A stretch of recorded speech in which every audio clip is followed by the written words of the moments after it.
Bonjour à tous, merci pour votre fidélité à Event News TV. Nous nous retrouvons dans ce nouveau studio maison qui va recevoir pour la première fois une personnalité, et cette personnalité, ça va être Abel Naki. Abel Naki qui n'est plus à présenter. Abel Naki est le président fondateur du CRI panafricain. Nous le recevons. Bonjour monsieur Abel Naki. Bonjour. Alors vous vous faites de plus en plus discret. Certains pensent et disent, et ce sont vos détracteurs qui le disent, que vous vous cachez parce que les charges ont été confirmées contre le président Laurent Gbagbo. Vrai ou faux? Oh, je m'inscris en faux. Pourquoi me cacherais-je? Parce que les charges du président Laurent Gbagbo ont été confirmées par la CPI. Non, c'est faux. Je ne me cache pas. Vous savez, quand on mène une lutte, il y a des moments où on s'assoit, on réfléchit et on essaie de changer de stratégie. Donc, je pense que nous sommes tous dans cette phase de réflexion. Il n'y a pas que Abel Naki. Il y a tous ceux qui sont dans cette lutte-là qui aujourd'hui observent ce temps de réflexion afin de trouver d'autres stratégies pour pouvoir mieux mener la lutte. Mais ça ne veut pas dire que la lutte affaiblit. Et je m'inscris en faux par rapport à ceux qui pensent que effectivement la lutte pour la libération du président Laurent Gbagbo, la lutte pour la restauration de la démocratie en Côte d'Ivoire affaiblit. Elle n'a pas affaibli. Elle a même triplé de son intensité. Donc, je m'inscris en faux. Je suis sur le terrain, je suis Abel Naki, président fondateur du CRI panafricain. Je milite au sein de ce mouvement et on entend parler toujours, même si ce n'est pas dans la rue, mais à travers médias interposés, à travers ma page Facebook, on voit que nous sommes toujours dans le combat. Justement, Abel Naki, vous êtes dans le combat. Comment est-ce que vous avez accueilli la confirmation des charges contre le président Laurent Gbagbo à la CPI? On en parle, mais vous, quelle a été votre réaction? Et comment est-ce que vous avez vécu cela après plus de 3 ans de lutte ininterrompue pour que la vérité soit dite et le président Laurent Gbagbo va aller au procès? Comment est-ce que vous avez accueilli cela? Écoutez, nous, au CRI panafricain, nous étions déjà préparés à cette éventualité. Quand on mène une lutte, il faut pouvoir connaître les tenants et les aboutissants. Il faut pouvoir aussi se projeter dans les perspectives. On savait qu'il y avait 2 possibilités qui s'ouvraient à nous. Soit les charges contre le président Laurent Gbagbo ne sont pas confirmées, auquel cas il est libéré et ça fait la grande joie de tous les Ivoiriens, la grande joie de tous les panafricains, la grande joie de tous les démocrates du monde.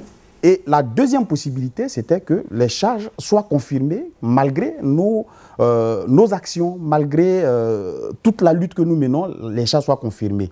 Donc on était préparés à cela. Donc nous n'avons pas été surpris de voir que la communauté internationale, donc celle-là même qui a mis sur la table des milliers et des milliers d'euros pour kidnapper un président démocratiquement élu et le déporter ensuite à La Haye, nous savions que cette communauté internationale n'allait pas s'arrêter en si bon chemin. Et elle est dans sa logique. Mais nous aussi, nous sommes dans notre logique, celle de faire éclater la vérité, non seulement des urnes, mais la vérité sur ce qui s'est passé en Côte d'Ivoire depuis 2002 jusqu'à aujourd'hui. Nous sommes en 2014. Donc nous étions préparés à cela et le président Laurent Gbagbo ira au procès. C'est une chose qui est sûre, c'est une chose qui est claire. Aujourd'hui, nous savons qu'il y aura un procès. Qu'est-ce que nous allons faire maintenant pour aider le président Laurent Gbagbo à s'en sortir? Justement, voilà. Les pro-Gbagbo que nous avons rencontrés récemment disent qu'est-ce qu'on fait? Alors, quelle est la nouvelle stratégie? Écoutez, la nouvelle stratégie, je n'ai pas la science infuse. Mais je pense que les uns et les autres sont en train de réfléchir pour savoir qu'est-ce qu'il faut faire. Je pense que dans un premier temps, il est important de revoir. La première stratégie que nous avons adoptée, celle de la dénonciation, celle des mouvements de masse, celle des marches, celle des meetings, celle des bouquins écrits, celle de l'utilisation de tout ce qui est Internet, tout ce qui est journaux et tout ça. Et s'asseoir pour voir qu'est-ce que nous faisons. Moi, je pense qu'il est important aujourd'hui que nous puissions nous concentrer sur ce procès qui est le procès, pas du président Laurent Gbagbo, mais qui est le procès de la communauté internationale elle-même, mais on va encore plus loin, qui est le procès de la CPI, la Cour pénale internationale. Donc, il est important pour nous de nous rapprocher du conseil du président Laurent Gbagbo afin que nous puissions l'aider à avoir les témoins qu'il faut pour ce procès. Ce n'est plus une histoire de crier « libérer Laurent Gbagbo, libérer Laurent Gbagbo ». Nous sommes maintenant dans une phase technique. Quels sont les témoins? Quels sont les victimes? Quels sont ceux qui ont subi durant cette crise post-électorale? Est-ce qu'on peut les trouver? Si on peut les trouver, il faut aller les chercher et aider le président Laurent Gbagbo à pouvoir tenir ce procès, qui est le procès, en tout cas, de la France-Afrique, le procès de l'impérialisme, qui est le procès de la néocolonisation qui, aujourd'hui, empêche l'Afrique de se développer. On vous a vu récemment en croisade, vous êtes même allé jusqu'aux États-Unis, vous avez rencontré des grandes personnalités, des sénateurs et tout ça. Est-ce que cela fait partie des nouvelles stratégies que vous comptez mettre sur place, c'est-à-dire la diplomatie souterraine, pour que, lors du procès, on ait quand même que la vérité éclate comme vous le souhaitez? Mais bien sûr, c'est l'une des stratégies importantes. Il faut de la diplomatie. Parce que quand on voit cette communauté internationale qui s'est engagée dans cette crise post-électorale en Côte d'Ivoire, quand on voit comment les présidents occidentaux se sont organisés pour aller jusqu'en Côte d'Ivoire, bombarder un palais présidentiel et kidnapper celui qui y était, je pense qu'il est important de mener cette diplomatie qui nous permettra de prendre langue avec ceux-là qui ont posé ces actes. Donc, aujourd'hui, c'est la phase de la diplomatie. Il est important que nous approchions les sénateurs, il est important que nous allions dans les chancelleries, les différentes chancelleries, pour parler de la crise post-électorale. Mais cette crise-là, je pense que tout le monde la connaît. Toutes les chancelleries connaissent ce qui s'est passé en Côte d'Ivoire. Mais ce qu'ils ignorent, ce sont les victimes.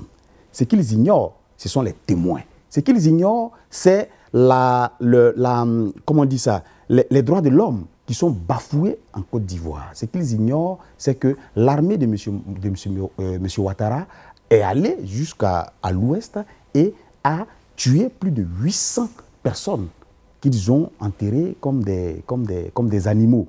Donc c'est un génocide qui ne dit pas son nom. Donc c'est sur ces choses-là qu'il faut mettre l'accent et expliquer aux différentes chancelleries et faire de la vraie diplomatie. Effectivement, nous sommes allés aux États-Unis, nous irons même encore aux États-Unis pendant ce mois d'août jusqu'en septembre pour réitérer, en tout cas, nos, je ne dirais pas revendications, mais pour leur parler en tout cas de ce qui se passe en Côte d'Ivoire, les droits de l'homme qui sont bafoués dans notre pays et comment est-ce que l'insécurité est galopante, comment est-ce que ce qu'on nous vend dans les télévisions n'est pas la réalité que vivent les Ivoiriens en Côte d'Ivoire. Les Ivoiriens, justement, qui sont proches de Laurent Gbagbo, c'est plein que ces derniers temps, on parle de plus en plus de tourner la page de Laurent Gbagbo. Et ça, ce son vient directement de son propre camp. Comment est-ce que vous accueillez ces gens de nouvelles voix?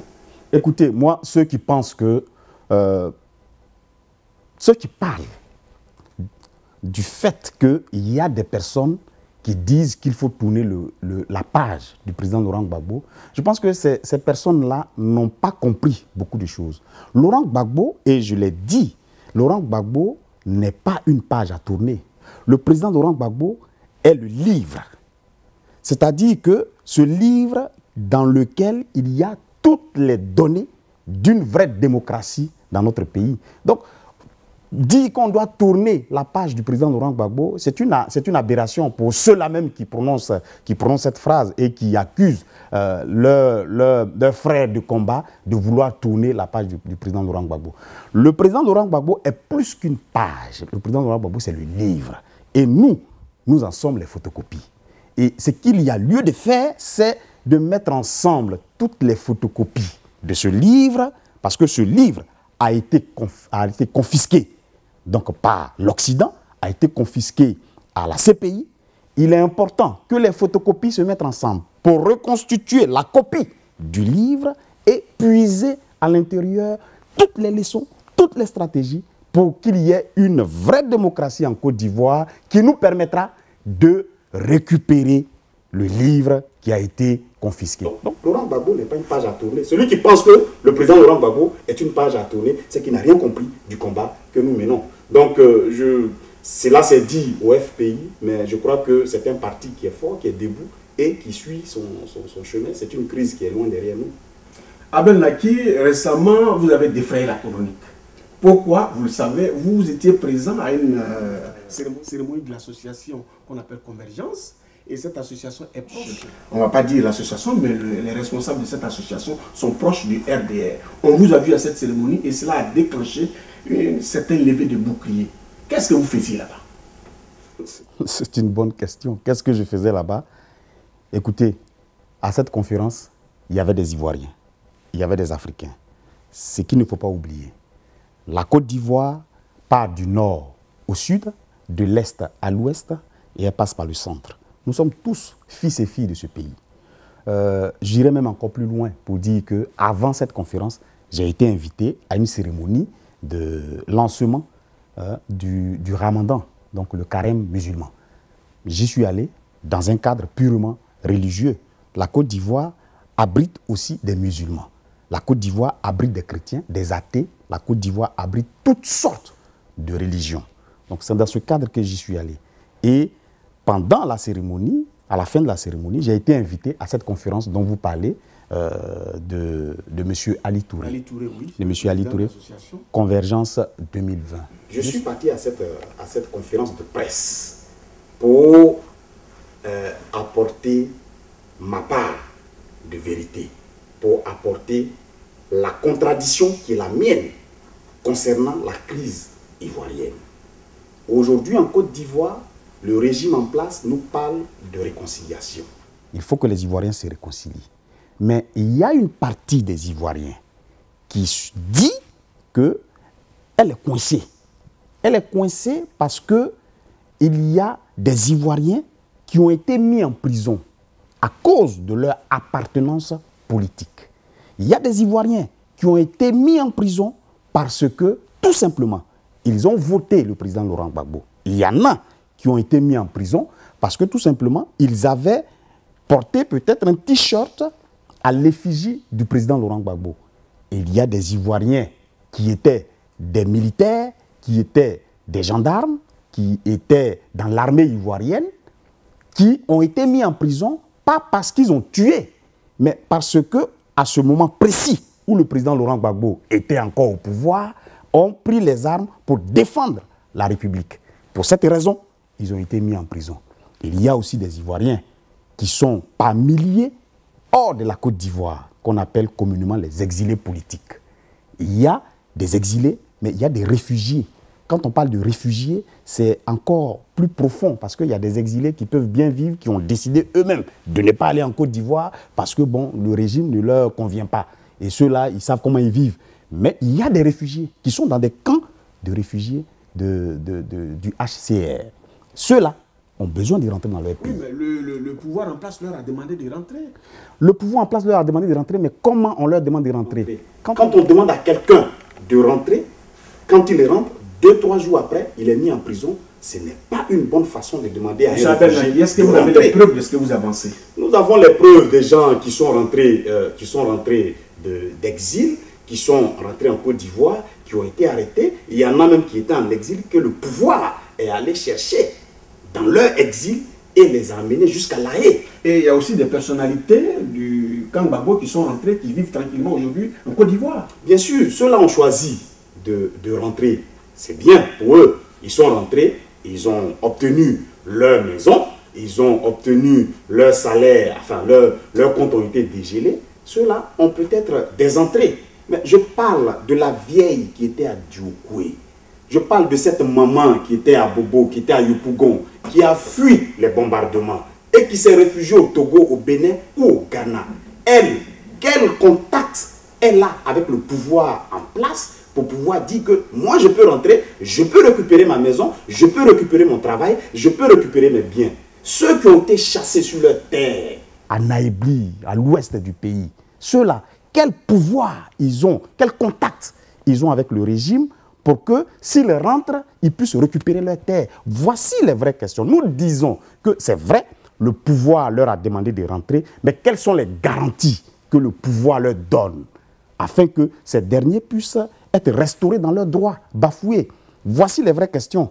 Nous proposons au CRI panafricain que le pouvoir de M. Ouattara puisse identifier tous les réfugiés qui sont hors de la Côte d'Ivoire, les identifier en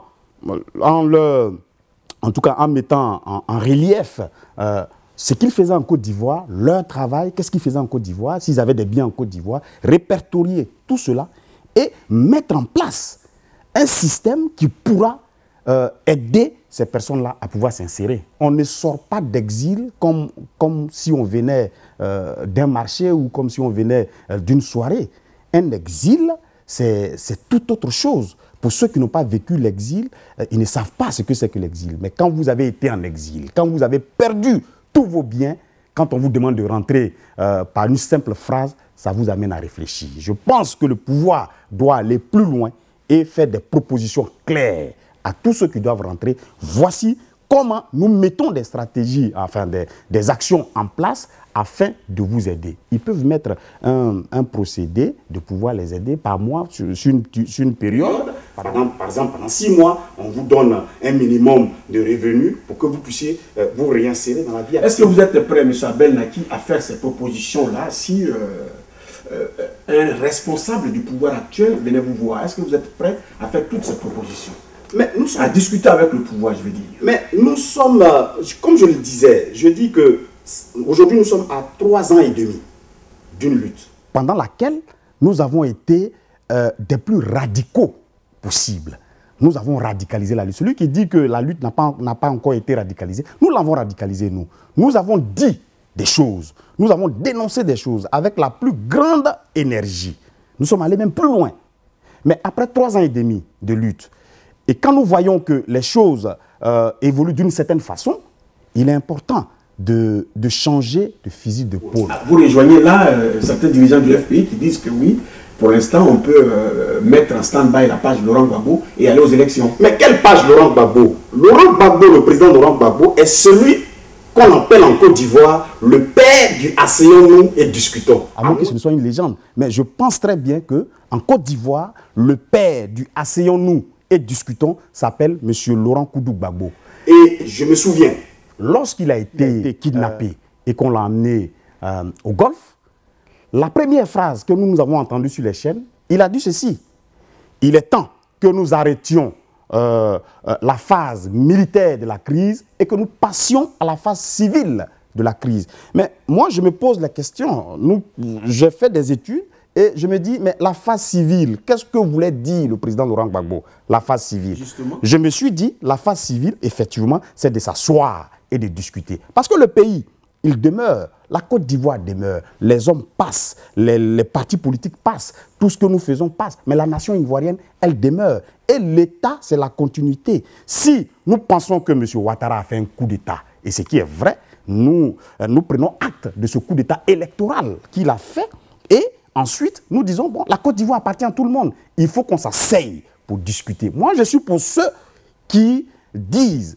qu'il est important et qu'il est maintenant temps qu'on s'asseye et qu'on mette carte sur table.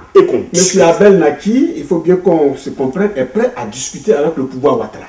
Mais nous, tout le monde, moi je suis prêt. En tout cas, le CRI panafricain est prêt à discuter avec le pouvoir Ouattara. Parce que vous savez ce qui se passe. Nous avons des frères qui sont en prison. On ne sait pas aujourd'hui comment ces frères vivent. Nous avons des photos qui nous reviennent tous les jours sur nos pages Facebook de la façon dont sont traités nos frères, nos amis qui sont en prison. Je me pose la question, je me dis, mais enfin, comment faisons-nous pour obtenir leur libération? Sachant très bien que la libération de ces prisonniers dépend du régime de M. Ouattara. Alors, comment faisons-nous? Nous lui envoyons des SMS pour dire, M. Ouattara, libérez nos frères. Nous lui envoyons un courrier ou nous lui envoyons un télégramme, ou alors nous essayons de dire, bon voilà, asseyons-nous et discutons sur ce qui se passe en Côte d'Ivoire. Il est important de faire cela. Et je vais même plus loin pour dire que effectivement, il faut qu'on aille à discuter avec eux. Est-ce que eux, ils sont prêts à discuter avec nous? C'est là où la question se pose. Mais justement, M. Abel Naki, je vais vous interrompre à ce niveau. Il y a, comme on le disait tantôt, vous étiez présent à la cérémonie de l'association Convergence 2020 Et le président Ali Touré, le président de cette association, souhaite, dans le même esprit de réconciliation, que vous preniez la présidence de son association à Paris. Vous avez promis de faire une conférence de presse pour répondre à cela. Alors, à quand la conférence de presse? Oui, c'est des mots qu'on dit pendant une conférence de presse. Monsieur Ali Touré, je ne pense pas qu'il soit sérieux dans ce qu'il a dit. Son association s'appelle Convergence 2020. Nous lui avons posé la question de savoir, mais pourquoi 2020? Pourquoi pas Convergence Côte d'Ivoire? Pourquoi être focalisé sur le 2020? Qui est le slogan électoral de M. Ouattara. L'émergence, c'est-à-dire convergence pour pouvoir émerger en 2020. Donc, je ne peux pas, moi, Abel Naki, dire aujourd'hui que je prends la direction de cette association, d'autant plus que moi-même, je suis président fondateur d'un mouvement politique. Alors, vous voulez m'enlever sur, c'est-à-dire que sur l'échelle de président de mouvement politique et m'amener à diriger une association. Je crois que M. Ali Touré, qui a une bonne initiative, converger, les Ivoiriens doivent converger. Effectivement, nous devons converger. Mais je lui ai dit à sa conférence que nous devons converger. Mais comment faisons-nous pour converger? Parce que nous, il y a une barrière. La barrière, nos pieds sont attachés. La barrière, nous ne sommes même pas en Côte d'Ivoire. Comment convergeons-nous pour atteindre cette émergence? Et nous l'avons dit que l'émergence n'est pas l'affaire d'une ethnie. L'émergence de la Côte d'Ivoire ne concerne pas un seul parti politique. L'émergence d'un pays, c'est l'affaire de tout le monde, c'est l'affaire de tous les Ivoiriens. Alors, qu'est-ce qu'ils font des autres Ivoiriens qui ne se sentent pas dans cette émergence? Abel Naki, on vous a très bien compris. Et justement, parlant de convergence ou alors d'émergence, dans votre propre camp, ici dans la diaspora, à Paris, un peu partout, les bruits courent que vous ne vous entendez pas. Les bruits courent et c'est même visible dans certaines de vos organisations, certaines de vos rencontres, certaines de vos marches. Vous êtes désormais en queue de poisson. Alors, qu'est-ce que vous faites vous-même déjà pour vous mettre ensemble pour mener votre propre lutte? Sur cette question, ce que je peux dire, c'est que il y a la face visible de la résistance et il y a la face invisible. Je pense que beaucoup de personnes voient plutôt la face visible, où on pense que des personnes ne s'entendent pas. Effectivement, quand on est dans un groupe, quand on est dans une communauté, quand on est ensemble quelque part, il peut y avoir des incompréhensions, il peut y avoir des malentendus. Je pense que ce sont ces incompréhensions et ces malentendus qui sont amplifiés dehors et qui donnent l'impression qu'il n'y a pas d'entente entre nous. Sinon, je peux vous rassurer que nous nous entendons très bien. Nous nous entendons très bien. Sauf que c'est la façon de travailler des uns et des autres qui apporte souvent la différence. Sinon, nous nous attendons, en tout cas nous au CRI panafricain, nous nous attendons avec toutes les organisations de la résistance. La preuve, quand nous décidons d'organiser une manifestation, nous le faisons avec l'ensemble des organisations, avec l'ensemble des responsables d'organisation. Ce qui nous permet stratégiquement de toucher un plus grand nombre. Parce que ce qui est important dans notre lutte, c'est que nous autres qui avons décidé de mener cette résistance, nous sommes la face visible de cette résistance. Et cette face visible a besoin de la masse. C'est par la masse que nous nous exprimons. Et pour avoir cette masse, il y a des stratégies, il y a des étapes. Quand vous avez une idée de faire sortir les Ivoiriens, ce n'est pas une idée personnelle. Cette idée, il faut la partager avec l'ensemble des mouvements. Et tous ceux qui m'écoutent aujourd'hui, tous ceux qui regardent cette vidéo aujourd'hui, savent que quand le CRI panafricain veut organiser quelque chose, il prend toujours le temps de contacter les uns et les autres. Ça peut être par mail, ça peut être par Facebook, ça peut être par téléphone. Et nous faisons des réunions. Parce qu'une marche doit répondre à un besoin. Au début de la lutte, on pouvait marcher tous les jours. On pouvait appeler les Ivoiriens tous les jours. Mais il faut savoir que l'être humain est conçu de telle sorte que, à un moment donné de sa vie, et quand il lui arrive quelque chose, il est dans l'émotion. Et il faut savoir qu'une émotion n'a jamais duré éternellement. Une émotion a toujours eu des étapes. Au début, elle est grande, mais au fil du temps, l'émotion baisse. C'est pour cela que quand on perd quelqu'un, soi-même, on aurait même pu se tuer.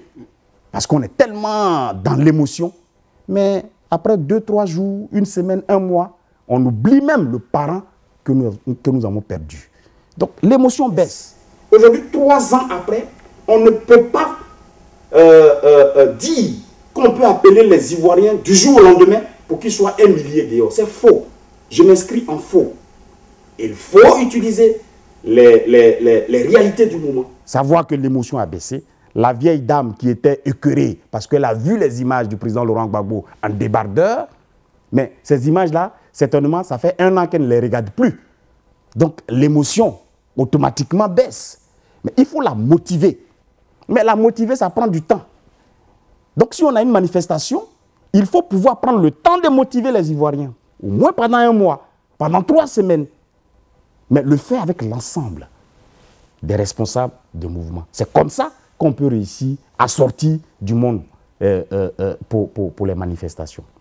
Donc, je dis qu'il n'y a pas, il n'y a vraiment pas de problème entre nous, les responsables de mouvement. Je vous assure que si aujourd'hui, le CRI panafricain lance un mot d'ordre dans 1 mois et demi, je parie, et je parie même ma tête, que si nous prenons le temps, pendant 1 mois et demi, de préparer cette manifestation avec tout ce qui est en ligne de compte de la communication. On est sûr d'avoir du monde dehors. En clair, Abel Laki, pour vous, il faut arrêter l'improvisation, il faut aller, il ne faut plus faire les choses sur des coups de tête. Monsieur Guégué, quand on vous emploie dans une entreprise, vous-même vous êtes employé, enfin vous êtes journaliste à Even News, vos premiers pas à Even News ne sont plus les mêmes. Aujourd'hui, après 3 années de carrière dans cette entreprise. Au début, on peut être motivé, on peut avoir l'émotion et tout ça, mais après 3 ans, on acquiert ce qu'on appelle l'expérience. Moi, j'ai acquis l'expérience des manifestations de masse. Et je comprends qu'en 2011, je pouvais claquer du doigt et avoir 5000 personnes dehors, 20 000 personnes dehors. Mais aujourd'hui, après 3 ans et demi, je ne peux plus claquer du doigt pour avoir ces 25 000 personnes dehors. J'ai besoin d'avoir des instruments, j'ai besoin d'avoir la communication avec moi, j'ai besoin de remotiver et remobiliser ceux qui se sont découragés en cours de chemin. Abel Laki, on vous a compris. Merci beaucoup d'être venu sur notre plateau. Nous étions dans le cadre de notre émission Les grandes questions d'actualité et nous recevions dans ce nouveau studio maison d'Event News TV Abel Laki, le président fondateur du CRI panafricain. Merci d'être passé nous voir. On se retrouve pour une autre émission. Je vous dis bye. Merci.